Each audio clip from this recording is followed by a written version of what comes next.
welcome everybody. We're just giving some people some time to get in the room, and we'll be starting shortly. Give everybody a couple minutes to get in.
All right, we're ready to get started. Thank you everybody for being here today. We're going to continue our October series virtually through our webinars for the 2020 State of South Carolina Cybersecurity Awareness Symposium.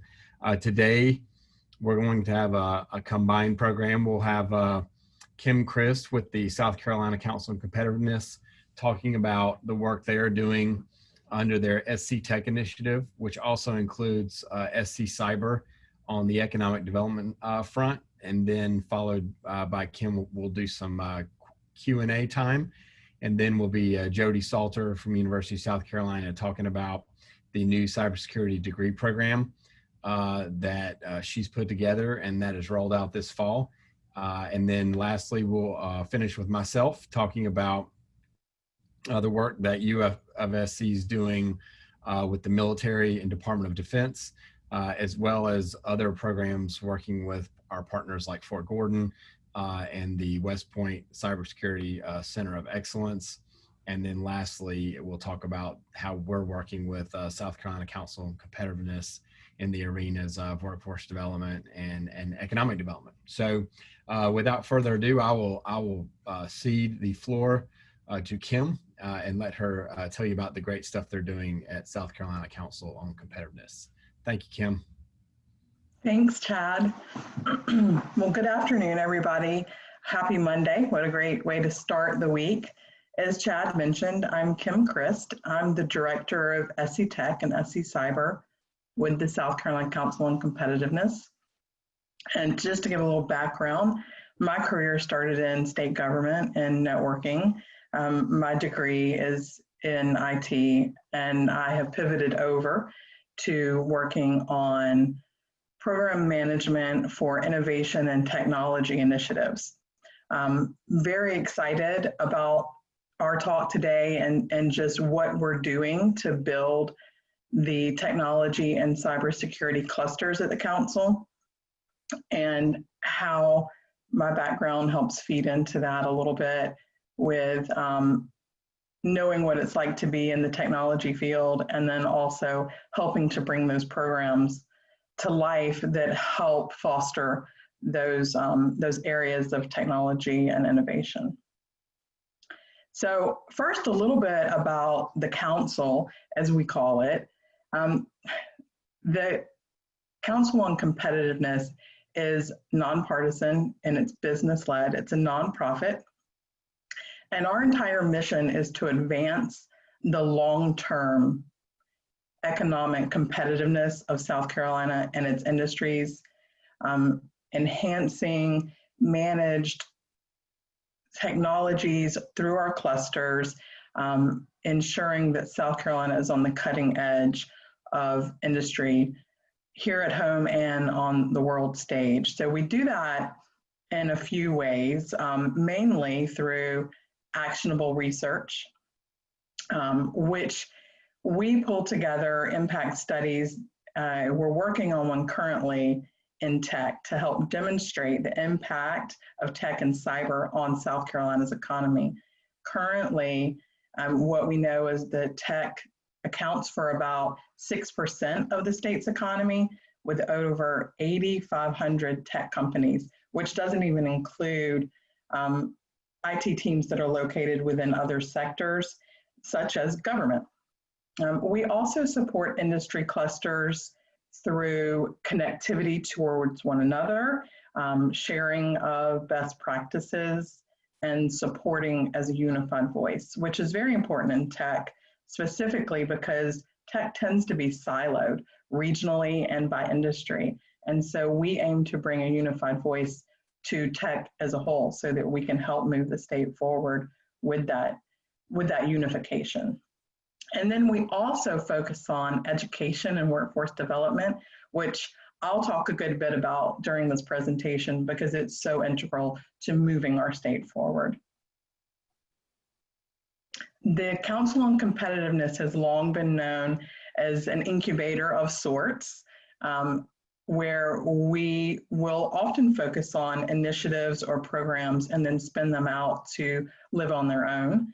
But currently, the council has several areas of industry development that we focus on, including SE Aerospace, SE Cyber, the SE Fraunhofer Alliance, SE Logistics, SE Tech, and then Transform SE. Fraunhofer and Transform SE aren't necessarily industry verticals. They're not clusters of industry, but they are supplemental and integral to what we are doing with our other clusters. So Fraunhofer is a great addition and great partner to work alongside for me at SE Tech. It is designed to propel South Carolina forward in all technical knowledge, pairing higher ed and with industry, helping to foster research and development and innovation, which is so important. South Carolina has long been known as a manufacturing state, but we know moving forward, we really need to bring the research and development behind that manufacturing to propel us forward. And then Transform SC also is not a cluster, but is a supplemental program that has done some amazing things. Coming from a K-12 background myself, I know that the programs and the recommendations that come out of Transform SC have the potential to impact our education system in amazing ways, which is, again, super important for STEM and technology fields. We know that we have to produce a prepared workforce in order to continue to grow areas in these higher paying knowledge sector jobs in STEM and technology. And the newest councils, as I mentioned, were SE Tech and SE Cyber, and those are the areas that I manage. And we are in the process of growing those clusters right now. SE Tech is an initiative that was established to grow and innovate create that unified voice for the statewide technology community. Again, developing that 21st century workforce is so important to our tech and cyber clusters, and we focus a lot on that. We also focus on supporting entrepreneurs, connecting peers and decision makers, and then establishing South Carolina as a global hub for innovation, which again points back to that Fraunhofer Alliance. So we do that in several ways, in a lot of ways, and we'll talk about our different areas of initiatives that we work on actively. But one of the things that we do is to manage, market, and connect the technology sector. We know that we have to talk about the issues that need focus. We need to talk about what we're doing well, and we need to shine a spotlight on what tech means to our state and those companies and entities that are doing it well and those that need assistance. We also foster collaboration, knowledge sharing, and research. We do that through sharing and growing our technology sector with providing opportunities for those decision makers, those people who have areas of expertise to come together and create new ideas, to talk about what areas we do need to focus on in order to problem solve and meet our needs. And then we also grow and expand the talent pipeline to serve the technology sector, which is so important. We help South Carolina attract and retain the nation's best tech talent by strengthening recruiting and through skill development and opportunities for employees, employers. One good example we have of that is a statewide tech-specific career fair that we have coming up in December that uses a new technology that allows for remote pairing of employees that specify specific fields and areas they're interested in going in with companies who have those specific needs. And it's those types of solutions that will help us move technology forward. With SE Cyber, we are really working hard to make sure that South Carolina is prepared for our cybersecurity threats that are happening every day. And what our mission here really is, in partnership with Department of Commerce and with the SE Tech cluster, aerospace, logistics, all of the clusters that cybersecurity really lays on top of. It's important to all of these industries. Cybersecurity is what keeps our data safe and keeps our infrastructure safe. So we are working with government and education and industry to train and educate a cybersecurity workforce, which there is currently a huge deficit in. And I know Jody's going to talk a little bit about that in a little while. But we do have to cultivate and advance those workforces, IT and innovation, in order to keep pace with our ever-evolving digital threat landscape. We know that cybersecurity threats are on the rise, and that we need to be prepared with them with an educated workforce that can come up with the solutions and have the knowledge to thwart those attacks. We do this through a couple of things. We grow the technology sector. We provide the tools and resources that businesses need within the technology industry to thrive. And then we also promote a competitive infrastructure and business environment by bringing together those voices that are so important in federal, state, and local governments, research, and industry required to make the decisions and bring those problems to light so that we can create the solutions and the opportunities to solve those things. And again, to highlight what we are doing already so well.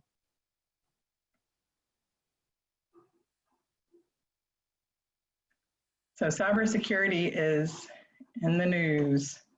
States are constantly being told, being shown in the light that we're not being prepared for these threats. And state and local governments have really seen a dramatic increase in attacks. In 2019 alone, there were 140 ransomware attacks, which is about 3 attacks a day. Those were specifically targeting public, state, and local governments and healthcare providers. And that's a 65% increase from 2018. Local governments are a very attractive target to cybersecurity criminals because they're connected to state systems and other large networks that are secure and have very important data.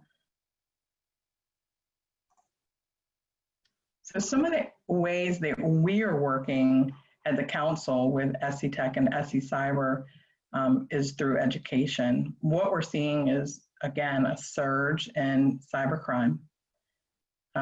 High adoption of pirated software, malware being downloaded, limited resources and limited attention on cybersecurity threats, an underskilled workforce, and an increased threat to mid-sized companies which are less likely to follow security practices. In 2017, the annual cybercrime report, researchers estimated that damages from cybercrime amounted to $6 trillion worldwide and would continue to grow. Public agencies often lack the money or the resources for security.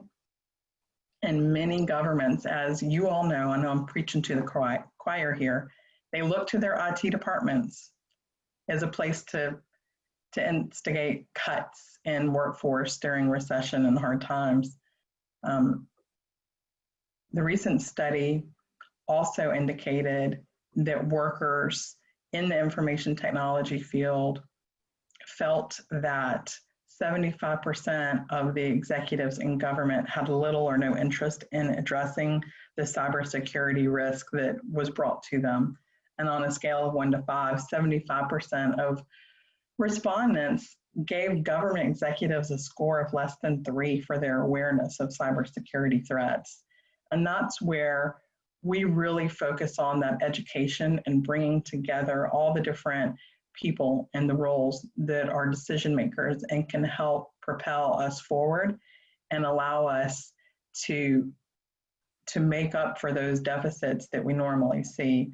We know that in state government, in government in general, it's very difficult to compete in a growing technology sector employment.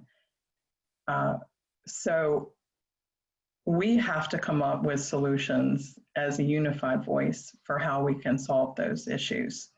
We know that in the technology sector, employment growth from 2012 to 2017, South Carolina ranked 5 nationally.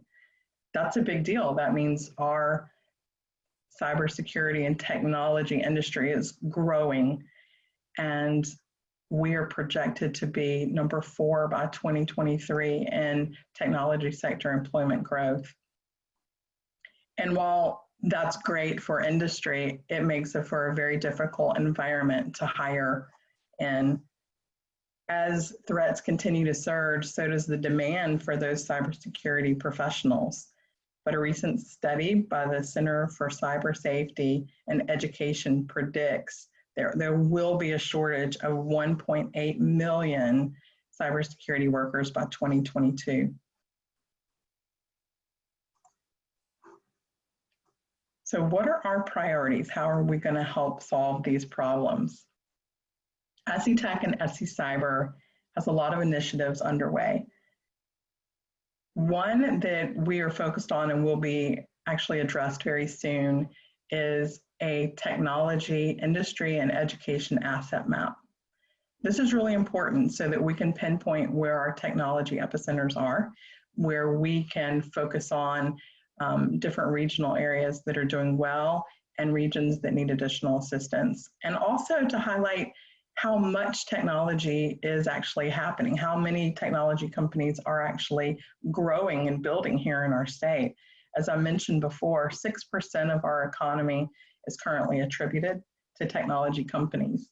And again, that does not account for the IT shops that are within other industries. We're also putting together a comprehensive research study, and that study will help advocate for the technology sector and to educate on areas of growth and areas that South Carolina is currently proficient in. We're also convening our SE Tech and our SE Cyber executive forums. These forums are made up of professionals, the knowledge bases in these areas across the state that can help the council through SE Tech and SE Cyber pinpoint what programs and initiatives would be the most beneficial and the most helpful to our technology sectors. We're also convening a technology and cybersecurity education and workforce working group, and that group will focus on solutions for alternate pathways, for best practices in STEM and technology education. We're also working to improve apprenticeships in technology.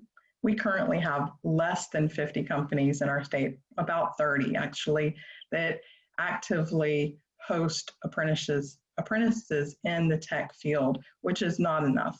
We see companies like Microsoft and Google starting to drop the requirement for higher ed, and we are trying to help facilitate how South Carolina can use additional pathways for careers in technology. And then we're also identifying opportunities in K-12 for computer science enrichment. How can we prepare our students to be the most knowledgeable, best candidates to move forward for careers in technology? So we have several areas of focus that our programs come from, that we focus on innovating in bringing out programs from. And we've talked about several of those today: workforce development, STEM education, but there's a couple of other ones that are really important to how we do business.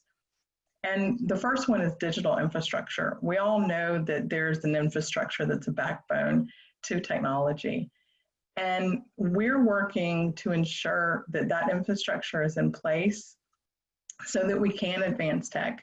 We all know that we have struggles in our rural areas with broadband and with connectivity, and those are solutions that have to be made in order to continue to move our state forward. There's a lot of people working on that and some good solutions coming out of it.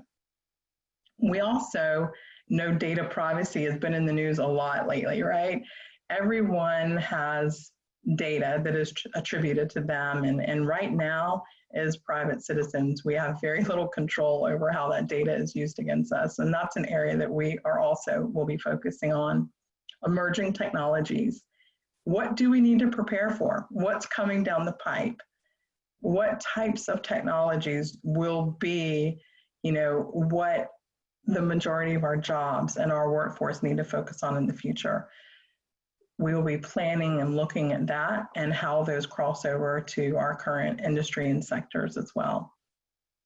The council is not a lobbying organization, but we do make recommendations on policy in regards to how it affects our industry clusters. And there's a lot of talk right now about tech policies, and those are the types of conversations we'll have with our leaders within tech and cyber. We do that, and one of the ways we do that is through our CEO and CIO roundtable discussions, which is a safe, closed-door space for those executives to discuss industry best practices. And then last is our government and procurement vendor work. In order to do work with the federal government and with military installations, there's a lot of clearances that have to be gotten first. And so we are working to make sure that our South Carolina businesses and industry in South Carolina is able to compete at that level. And so through all these initiatives and all the things I've talked about before, we're working to make sure South Carolina is competitive, stays competitive, and offers the best environment for our technology and cybersecurity industries and is on the forefront of new emerging technologies.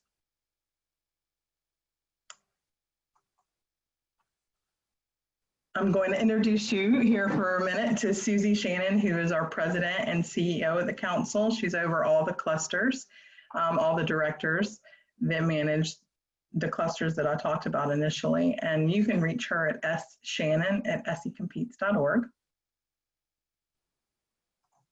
And then here is my information. If you would like to reach out to me, I'd be happy to hear feedback, ideas, any questions that you may have. I can be reached at kchrist@scompetes.org. I really appreciate you sticking with me today and listening to what we're doing. We're very excited about moving technology and cybersecurity forward in the state. If you have any questions for me, I'm here to answer those. If you don't have any today and you want to reach out later, if you want to just learn more about what we're doing, you can go to our website or email me. The website is secompetes.org/SETech. Thanks again.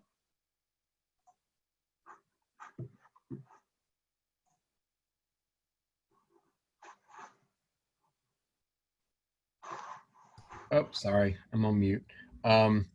Thanks, Kim, for that. That was great. And I think that it's especially encouraging to see that we are adding significant numbers and strides to the workforce in the IT sector. I'm looking at the chat right now to see if we have any questions. I actually have one because I was just thinking about this, but of what, if you take the whole sector as far as IT, what percentage of those jobs would you say roughly are based in the cybersecurity realm, or is that not a meaningless distinction? And then do we see that percentage growing? Yeah, so what we know is that the deficit in cybersecurity is one of our greater deficits, simply because there's a lack of education in some regards to what cybersecurity even is for those executives that are, that are putting aside the monies for the budgets, right, and hiring those positions. So we do have a pretty significant deficit nationally. I think, we talked about that it was going to be in the millions within another 2 years. So we know that right now the programs in computer science really focus more on networking and on programming and less on cybersecurity. And we're working to increase the availability of cyber education. And then a lot of that is also through that data sharing, right, from peer to peer. State and local government really has an advantage in the fact that since they're not competing in a business realm, since they're not competing for customers, we really have the opportunity to share best practices and data and threats that come across. So I believe that really government has an advantage in this regards because of the fact that data sharing does not, impede upon their business model. But in the long haul, still there will be such a need. I mean, there currently is. The threats in government are increasing just annually by leaps and bounds. And again, that's because of that back-end connectivity, right, to the larger systems and to resident data that live in those areas. The types of information that hackers can get from state and local governments are pretty immense. And then what are the encouraging things you're seeing on the K-12 side in terms of making kids more conversant in these topic areas? Yeah, so there's long been multiple initiatives, right, to increase awareness starting in middle school, especially in girls. There's been a deficit in minorities and women in the tech field. And so we are seeing programs that are working towards that. Also, we now have legislation that requires all high schools to include a computer science component in their graduation requirements. Unfortunately, one of the problems that comes along with that is staff that's trained and prepared, right? Because what we all know is that trying to lure someone who's working in the technology field into education, there's the issue there of income, right? When you work in the technology field, the median income is above $70,000 a year versus in education where you're looking many tens of thousands less. And so it's very difficult to get that training for teachers into schools or for those people already equipped in the technology realm. So there's work to be done, but there's encouraging, programs out there already that are working towards this. I mean, I see stuff all the time towards engaging our youth in something as simple, right, as like video game design and things like robotics and building that comprehension of logic-based thinking. My child specifically is in a great program in elementary school. It's a computer programming immersion school. So there are great things happening. It's just not enough of it, right? It's not universal across the whole state, and that's what we're working to increase. Yeah, that makes sense. That makes sense. So I will, at this point, I will transition from Kim to Jody Salter on the U of SC side. Thank you, Kim, for a great presentation. Hey, Chad, you mind if I throw a question in? Yeah, absolutely. Please do. Okay, thanks. This is Keith Sarto. Kim, there are a lot of people I know I'm aware of that are adults. They've been working in the other areas. They're starting to get some certifications in cybersecurity. How do they best find employers and make the switch from other areas of their career into cybersecurity?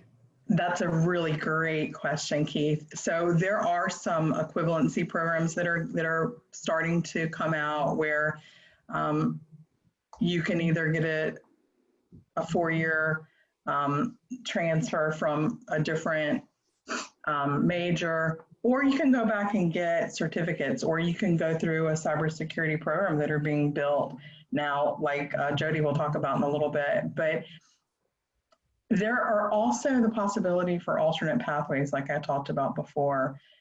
We know that someone has to have a base knowledge in technology, right? Usually programming or networking first. And then they can go in and get some fundamentals in cybersecurity. But we are seeing programs pop up. And I think that in order to fill the gaps that we have, because there are, a tremendous gap. I think I mentioned that even if every single computer science major went to work in the field that they got a degree in, we would still have, deficits of thousands and thousands and thousands of jobs. So we have to start looking at other options, other, pathways for people to move into this line of work. There's people who are self-taught, right, who have some kind of background in technology and then utilize online resources in order to be able to then compete. And then again, that apprenticeship program where students who are interested in going into this field can get some real on-the-job training and be able to pursue this career.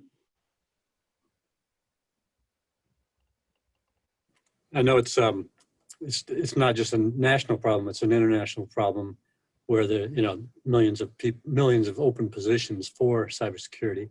But of course, the challenge is for those who have some knowledge and some certs, but they don't have the experience. To try to bring that home here in South Carolina, what would you recommend for those people? Yeah, I agree with that 100%. I think that we are missing a link, right, between the education component and the working component. And that's something we're very well aware of, is that employers are telling us that they have a deficit but that the people that are coming out of school aren't yet prepared to truly take on the work.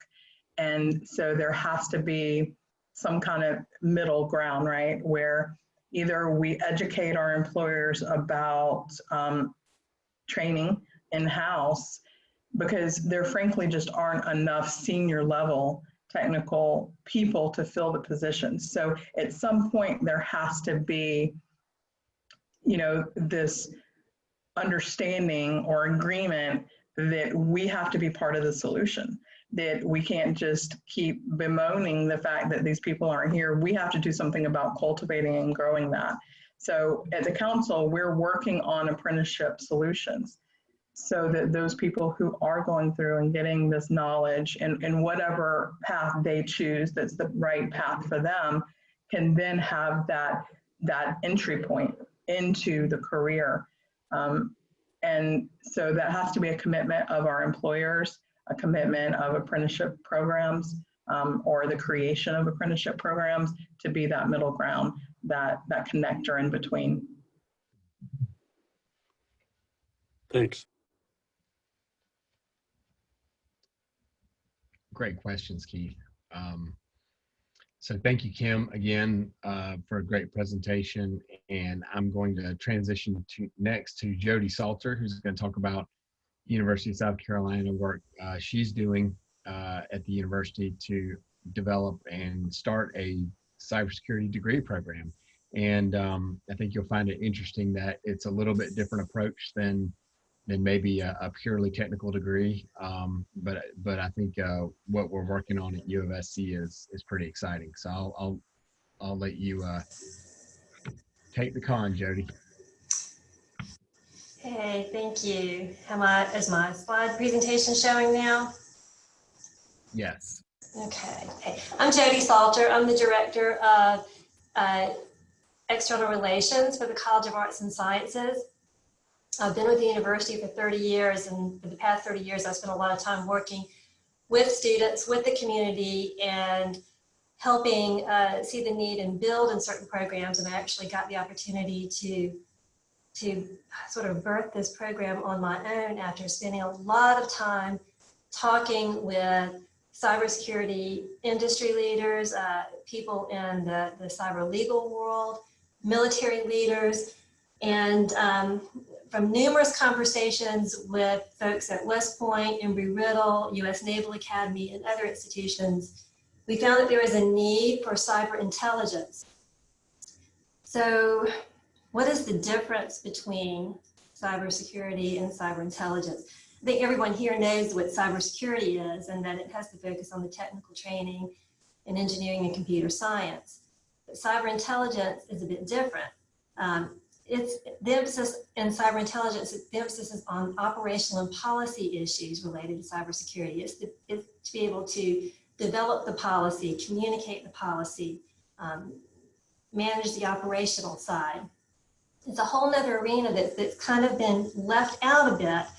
So we found that there's a huge need in South Carolina and actually in the nation for this. Every time I've talked to someone about this degree, they've all told me, we so need this because it gives you the strong foundational skills through an interdisciplinary approach in cyber, and then helps you jump into a career and build from those foundational skills.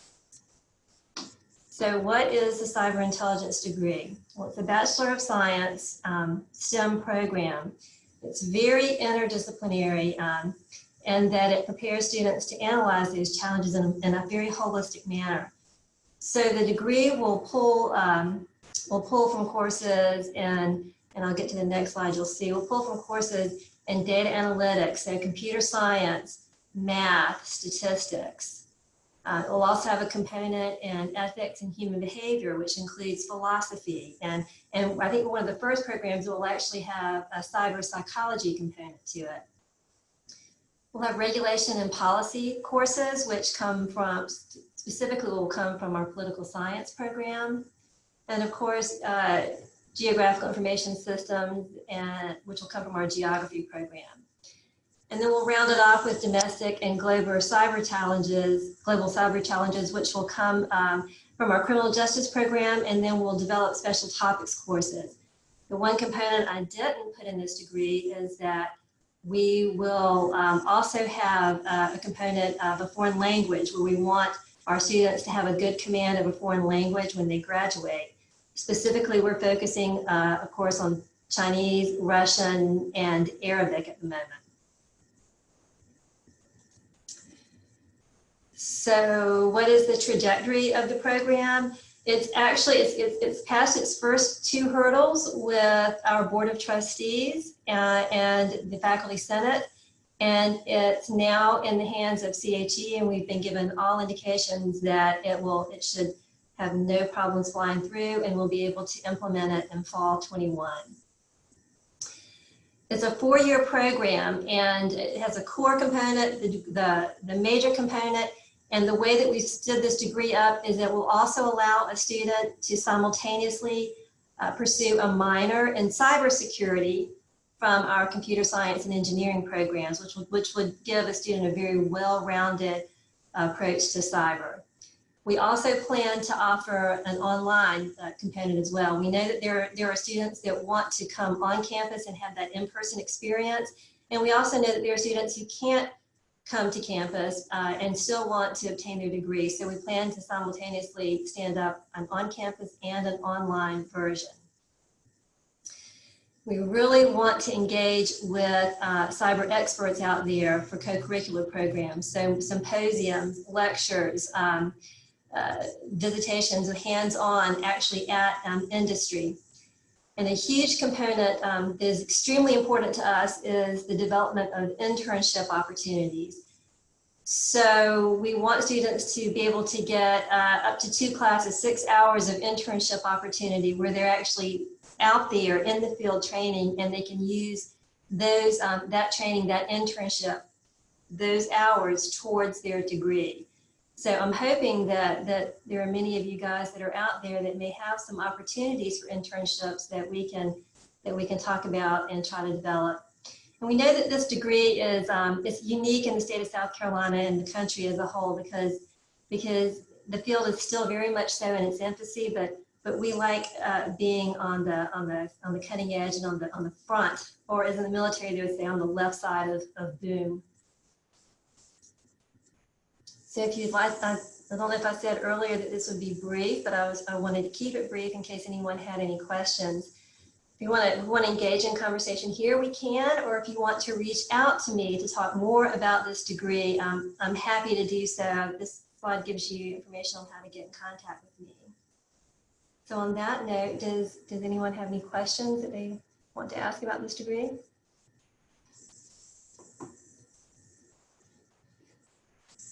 This is a quiet group.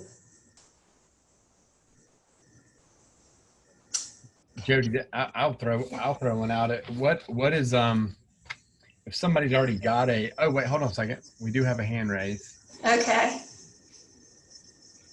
Pull that up.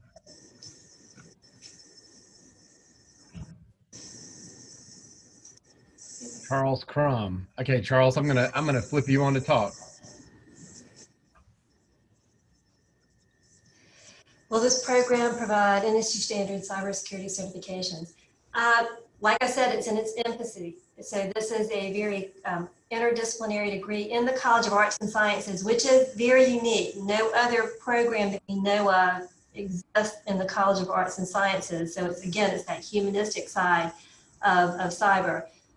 Having said that, those are things, the cyber security certifications, those are things that we want to include. So I would love to engage in conversation with you and with whoever wants to talk to me about that, about how we can incorporate that into the degree.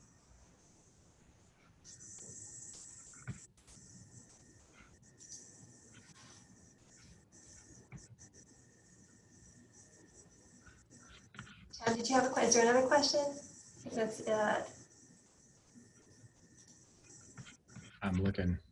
Okay.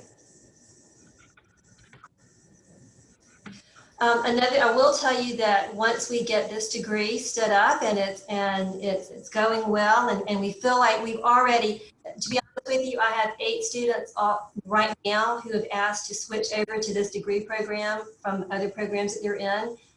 And I'm working with them in a very flexible way to get them started, even though we don't even have the program in place yet. But once we have the Bachelor of Science in place, we are looking to develop a master's program, and definitely we want to have a certificate program too. Jody, I may be telling you something you already know, but related to the last question, the idea of certificates, certifications. You know, many of the online universities pair up with ISAC, EC Council, all the other certification agencies to offer courses or to have the courses that the universities offer be geared towards getting those certifications. And I believe they get a pretty good discount, perhaps, where they can offer those as part of their curriculum. You know, certifications that might cost thousands of dollars, they can get as students can get as part of their education. Every time we've talked about this degree, there's a lot of energy in the room, a lot of eyes light up, and we start talking about what else can we do? How else can we create something? Another stronger component of this degree. So I'm excited to explore all opportunities, especially in this certificate. I know that there's certificates, and we know at the university that certificate programs are extremely valuable and important. So I really want to go in that direction.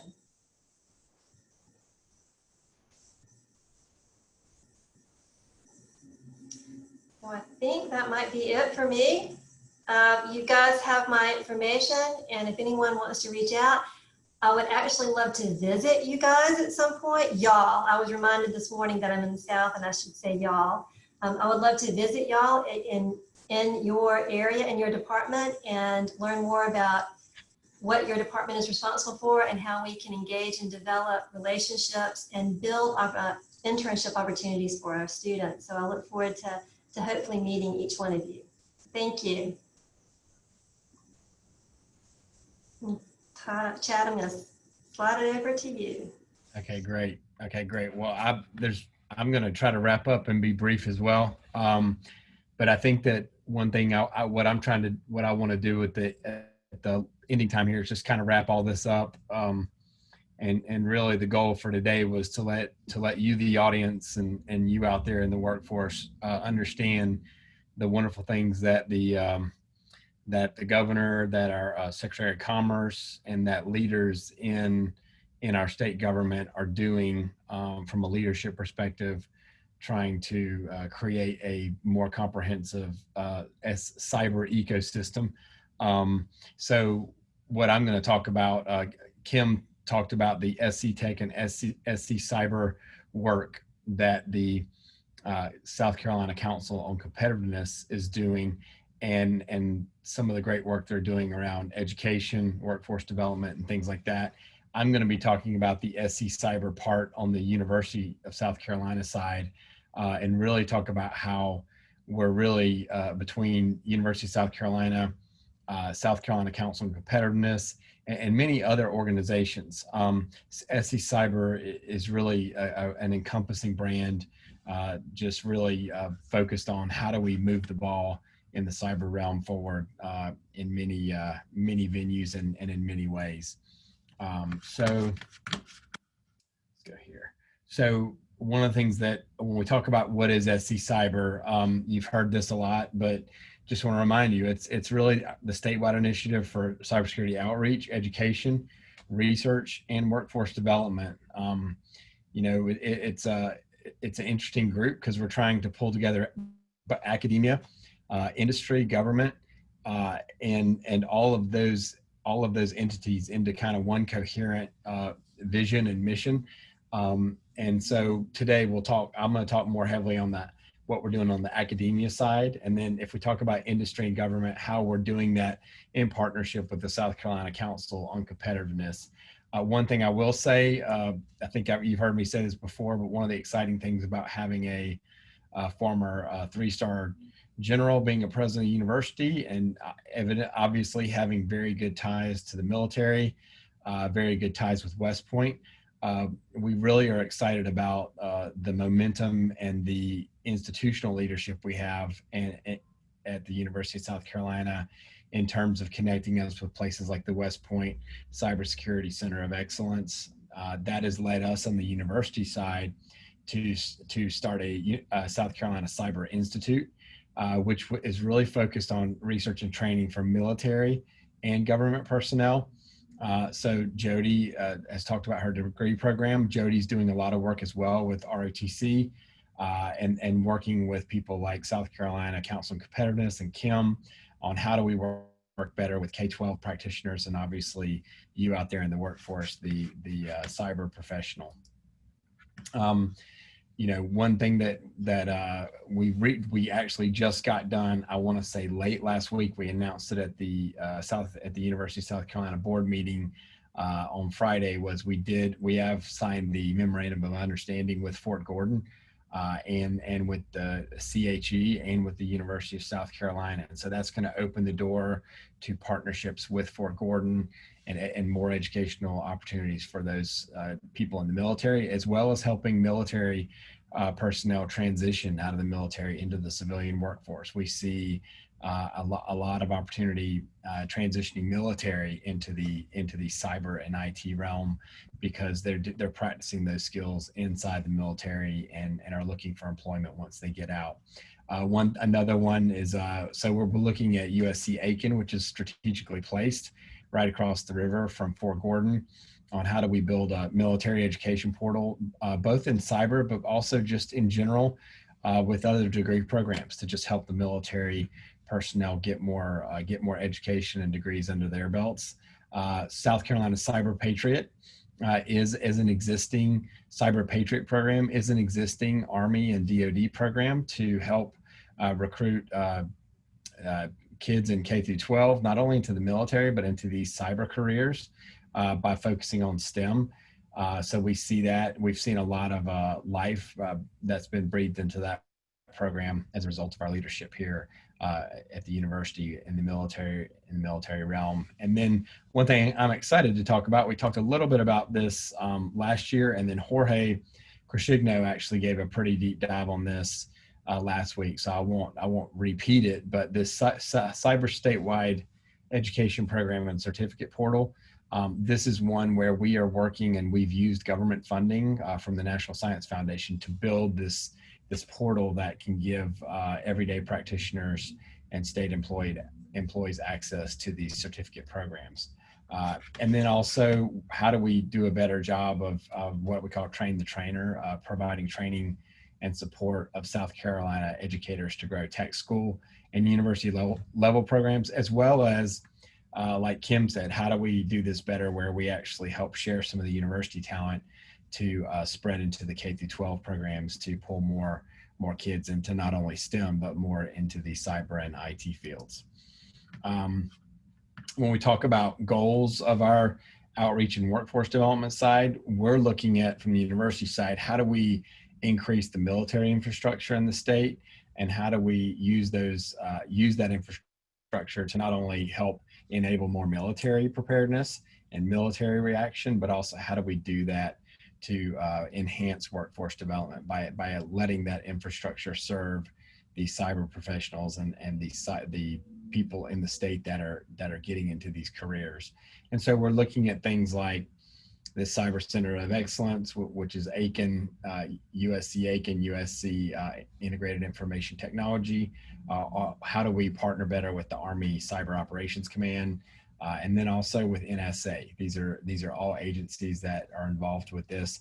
And then we're looking at things from the infrastructure standpoint of how do we do things like, how do we get more SCIFs built in the state, or more SCIFs that are created that can be more open in the sense that they can let more people come together. How do we get more assets like cyber ranges, or from the university perspective, there's a real opportunity to engage in to get infrastructure to help participate in more top secret research that can really help put not only the universities on the map, but also put the state on the map in terms of giving the state kind of a first mover advantage in being exposed to the next level and next wave of technology and innovation in the cyber landscape. With the South Carolina Workforce Development plan, we've talked with, Kim talked about with SC Tech, SC Cyber, and the Council on Competitiveness of how they're engaging the industry partners and engaging academia to help build a better workforce. And I think our side is the role we play on our side is to help align the academic partners and the K through 12 with what the workforce needs, and make sure that we're looking inside our fence to say, are we doing the best job of aligning our curriculum and the way we educate people and the way that we're pulling people into this field, so that we actually help produce a product that the workforce needs and wants. And then lastly, a big part of what we do at the University of South Carolina is manage internship portals, as well as capstone classes and things like that, to help pair students with internship opportunities, and which ultimately we see most of those manifest into full-time jobs and full-time employment. Like I said, we got this the Fort Gordon MOU completed. The 4-year cybersecurity curriculum military education portal. Jody just talked about that, and then the other part of that is what Jorge's been working on. The Cyber Patriot program is with USC, our USC ROTC program. One thing, and I think Jorge might have shown this, but one thing we're really excited is the getting more credentials into this portal. We've seen over 12,000 hours, and I think right now it might even be 20,000 if we update the numbers. We've seen 12,000 hours of active training that's been received through this portal. And so, to kind of address the question earlier about the certificates, I would say this is a resource that is out there. Keith and I had a conversation at one of the last webinars, I think when Jorge was on, about how do we do a better job of getting the credentials that you guys care about into this portal, and how do we, make it so you get access at low to no cost, and where we can help be your sole supplier for these certificates, so you don't have to go chasing them all over the place. Other things we're doing on these verticals that I talked about before is we are actually just about to wrap up the Jackville tabletop exercise, which was in Charleston, Columbia, and Savannah. We've been working with the active discussions with the aligning talents with the job market. This is a lot of the work that the Council on Competitiveness is doing. So those conversations are leading us to talk with several industry partners, as well as other people in other states that are doing this kind of work, just to get best practices. Under the Train the Trainer event, we actually had an IIT, our College of Integrated Information Technology has provided workshops on tools and protocols for things like networking and cybersecurity to over 200 participants that represented over 30 states. So we're not only at the university doing things to affect the inside the border of the state, we're looking at how do we work with other states and share best practices and learn from each other, so we can be more effective in creating the worker of the future, and then also helping the current worker in the IT space become more effective.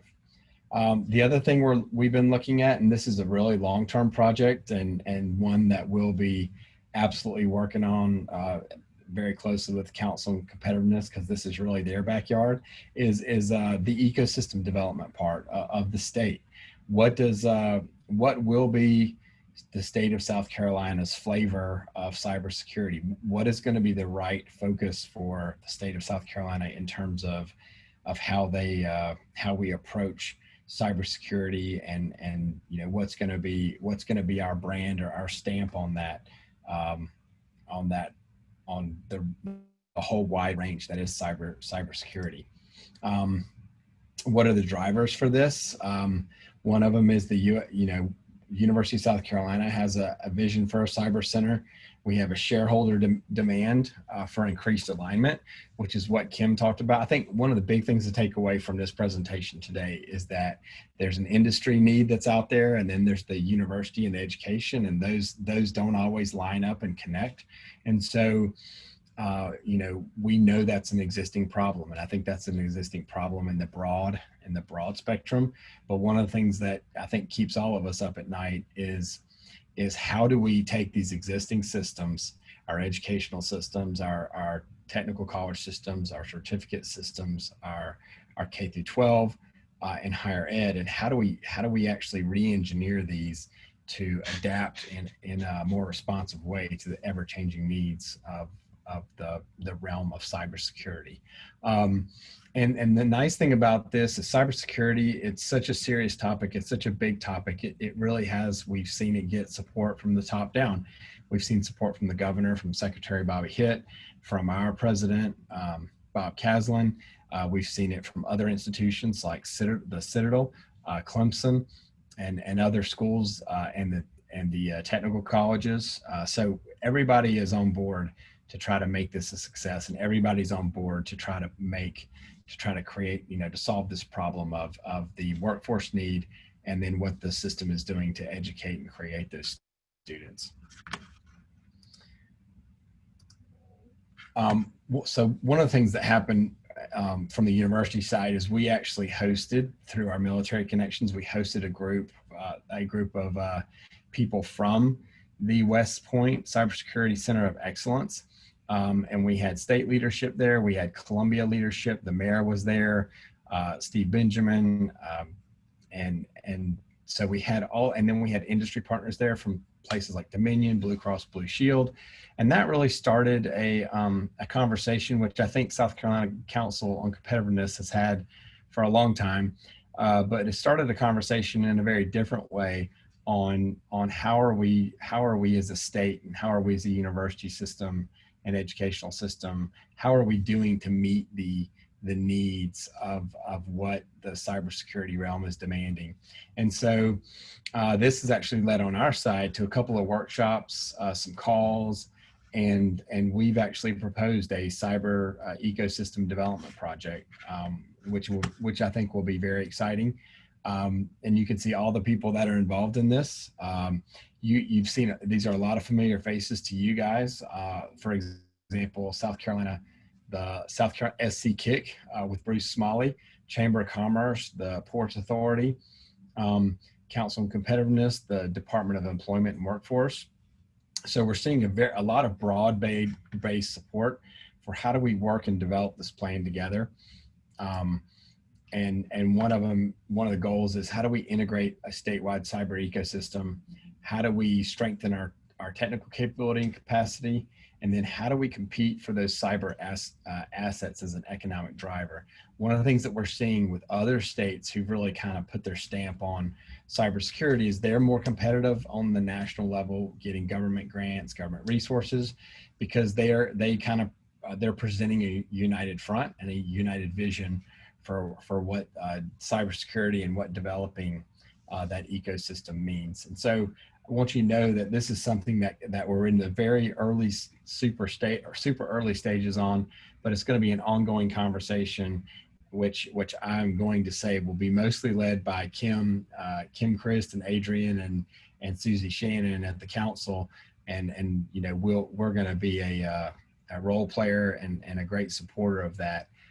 But we think it's very important because one of the things that we're seeing is that cybersecurity is not only a technical issue, it's not only a security issue. It really, to handle this the right way, we need to look at several factors. We need to look at workforce development, education and research, public awareness, investment. How do we maybe structure incentives? So this is a very broad-based idea and a very comprehensive plan, which is going to, like I said, involve a lot of partners and have a very broad impact and need a lot of broad support. And so we're looking at things like, we're looking at probably the next 9 months to a year working to develop a study to see where the pain points are with industry and work with the council and other partners to say, how are we doing? And really, I think in the realm of cybersecurity, since cybersecurity is moving so fast, I think we're always going to be doing this. We're always going to be saying, maybe on an annual basis, hey, how are we doing? What are things we need to tweak? What are things we need to improve? So one of the outputs, like Kim said, is this statewide ecosystem inventory and analysis. This is going to be the roadmap. This is going to be the asset map, like Kim was talking about. And then the goal, once we get this asset map, is how do we develop this into a cohesive and strategic plan? And then how do we align, do a better job of aligning effort and situational awareness, and also just organizations. One of the things that in the land of cybersecurity, I think you've heard it a million times, that we are competing against a group of people who are not networked. They do not work in organizations. They work very organically. They come together, and their main goal is to disrupt or steal information or do things like that. And one of the advantages they have over us is that they don't have to deal with organizational stuff. They don't have to deal with 15 different ways to purchase paper or something like that. They literally can wake up and get out of bed and call 5 buddies and just put out some really nasty code, and they're done by lunchtime. So the question is, how do we do that? How do we take all of our organizations and all of that organizational bulk and all of that organizational drag, and how do we minimize that to create the most efficient, not only workforce, but also response plan and things like that? So there's a lot of work to be done. It's not hard. It's not hard. It's not easy. And it's pulling together a lot of not only organizations and that organizational bulk, but it's pulling together a lot of organizations that aren't connected. And how do we do that better? So we're looking at things that have been done in places like Kentucky.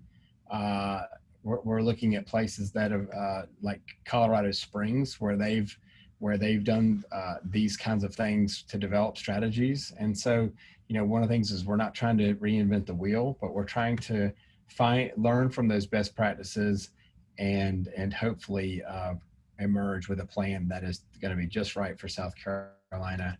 And so, that'll kind of wrap up my point or my part of the talk. But I think what you've heard today, which I hope you find encouraging, is that, the Council on Competitiveness and the University of South Carolina, West Point, Fort Gordon, USC Aiken, and other the technical colleges, the college institutions of higher education, and K through 12. We're all here trying to figure out how to work better to solve this problem and to create better workers and to create the workforce of the future and deal with this problem, but also provide really good economic outcomes, not only for the individuals of South Carolina, but for our industry partners, military, and all the people in education. So I will stop there, and I will open it up to see if there's any questions on anybody's side. So thank you.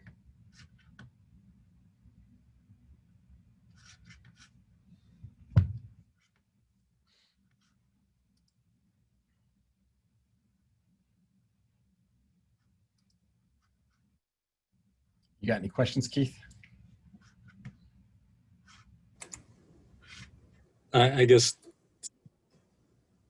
the similar question, it's all a lot of, here's where we got to go, but today, what is there available for people to make a link to say, I want a job in cybersecurity? Where do I go? Other than, somebody that's making a career transition. Yeah, I think, and I will say this: we're in the early stages of I would say we're in the early stages of pulling together a straight line answer to that question. But I can tell you, one of the first things in the realm of cybersecurity in this area is these certifications. We had the discussion at the end of Jorge's presentation last week, and I think it's still a meaningful point to make that these certification portals, these education portals, are really kind of the first step, beyond going and enrolling in a formal program. And I think the real trick is going to be mapping those out. Not only, I think COVID has increased the need for this. And so, I think one idea is if you take there's a pathway for somebody who has had no technical training, no coding experience. What is their next 3 steps look like? And then there's going to be the person who maybe is a general IT practitioner. How do they get into the realm of security? I think the short answer today is the certifications. I think the longer answer will be, technical college program, a technical college track, a University of South Carolina track, and then a state sponsored or state scholarship or apprenticeship type program that would offer pathways to certifications and things like that. It's that transition from having training to having experience. And that's where, again, that's not just a national, it's an international conversation that's cybersecurity. But, at national conferences, you don't hear a good answer to that either. And I think COVID, there's not many things that I would say COVID has helped or has actually improved, but I will say it's improved this conversation because we have seen, especially in the workforce realm, where there's a lot, back in the day, the discussion used to be, hey, I've got 50,000 cyber IT jobs open. I can't find talent. How do I get more? How do I identify and find talent? And so that was often looking at people who are already in IT. I think with COVID, one of the things that we're seeing is we're seeing very high unemployment in non-technical sectors. And these people that don't have that employment, they need to have a place to land. And so we are seeing verbalized on the government, state government, and federal government levels. We are hearing terms like reskilling or upskilling. And I do think the wave of the future is going to be this idea of what is a reskilling or an upskilling framework look like. I don't think we would have heard that so much back in the day, but with the high unemployment that was driven by people being unemployed in the hospitality sectors, airlines, hotels, you name it, these were the areas that were affected negatively by COVID. Now you're seeing a real call to action in terms of, hey, how do we create better resiliency in our workforce by getting people in these types of jobs that are, for lack of a better word, are recession proof. Because we absolutely have seen with COVID and other things, recessions that affect these sectors.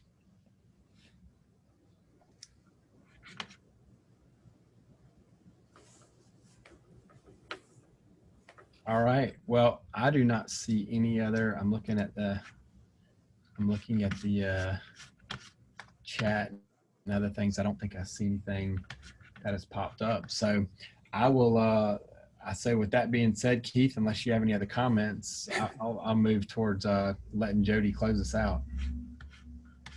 Okay, if you want to extend this a little more, I guess something that popped in my head is artificial intelligence and the impact that's going to have.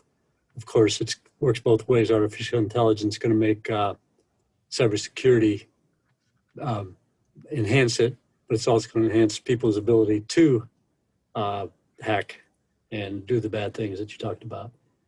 So where's the place for people in that? There'll be a need for highly skilled programmers to work with artificial intelligence. Is there a kind of opportunities down the line or with less skill that might fit in with that too? Maybe this is too esoteric question, but it popped in my head. Yeah, I think it speaks to what Jody was talking about, as well as what Kim was talking about, is that what we're seeing in the cyber realm is that there is just as much of a need for people that can drive policy, they can drive psychology, they can drive organizational design and organizational behavior. There's a lot. What we're seeing with cyber is it's not just the answer to the problem is not just a technical worker, but maybe a worker that understands all of the frameworks in which cybercrime works, and then using advanced tools like AI and things like the manufacturing 4.0 or the Internet of Things. These are things that are great enablers of cybercrime, but also can also be great opportunities for solution development. So I can tell you where we are, because at the university and in our office, which is the Office of Economic Engagement, we've been so focused on aerospace and manufacturing. We've always addressed cybersecurity in the context of those things. So where do cybersecurity issues pop up in aerospace? Where do they pop up in um, manufacturing? And I know on the from Kim's position at SC Tech, it's hey, where do cybersecurity issues pop up in terms of supply chain and logistics? And so I think that one thing that we see, and we talked about this a lot on the phone, Kim, if you remember, is we talked a lot about the need to even educate and reframe the issue with the public in terms of not making cybersecurity an end of itself, but realizing and communicating the importance of cybersecurity issues in the things that matter to us, that we do pay attention to. And so what we've done at the university is we actually went and got about $8 million and went and got a really awesome guy and research group in artificial intelligence. And so that's an example of where we at the university saw a need in the marketplace and went and secured a research group to go and address those things. And so, that's kind of the role that I think we play. That's where we do our best work in terms of we go and get those assets and those people that can help meet the needs of the future. And so I do think, we're not there yet. I think we're getting a lot of the pieces and parts and the plan together, but I think the goal is that we do link all these things together in one cohesive bundle, and we start to get capabilities, not only in education or certification, but also in just helping our citizenship become more conversant in these issues. Do you have anything you wanted to add to that, Kim? You were pretty comprehensive, but I would say that in addition to that, something I talked about earlier was educating the people who make the decisions, but it's also about educating the public, right? And that cybersecurity affects us all. I mean, we know that the next area of, warfare will be within cybersecurity, right? Taking grids offline, power grids. One of the articles that in my really fast video there was water in Greenville, South Carolina being, hacked, and all of the customers of Greenville Water Supply losing their water. And I think that when we start talking about what cybersecurity intersects with, it's our daily life. So things like logistics, airplanes, ships coming into our ports and airplanes flying into our airports, all of those things are really so reliant on cybersecurity. So I think it has to be even more comprehensive than just industry, and the fact that there needs to be a general understanding of how important cybersecurity is to our daily lives.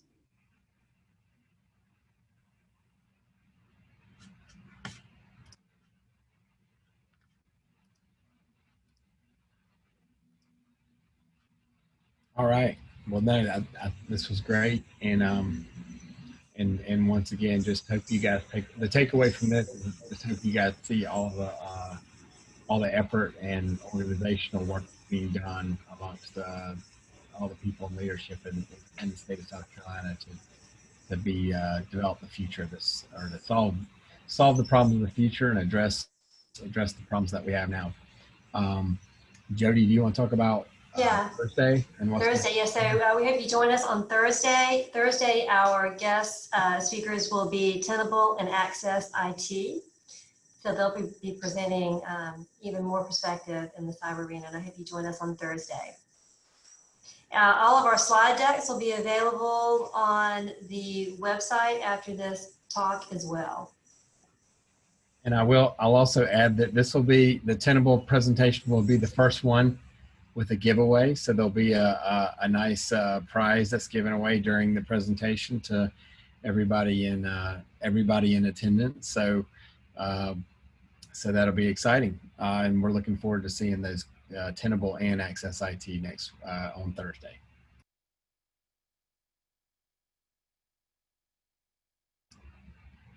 All right. So we'll sign off here and let you get back to your day. And we thank you for your time. And once again, I thank you, Kim, and the South Carolina Council on Competitiveness, SC Tech and SC Cyber, and all the great work you're doing. Thanks so much, Chad. All right. Thank you. Bye-bye.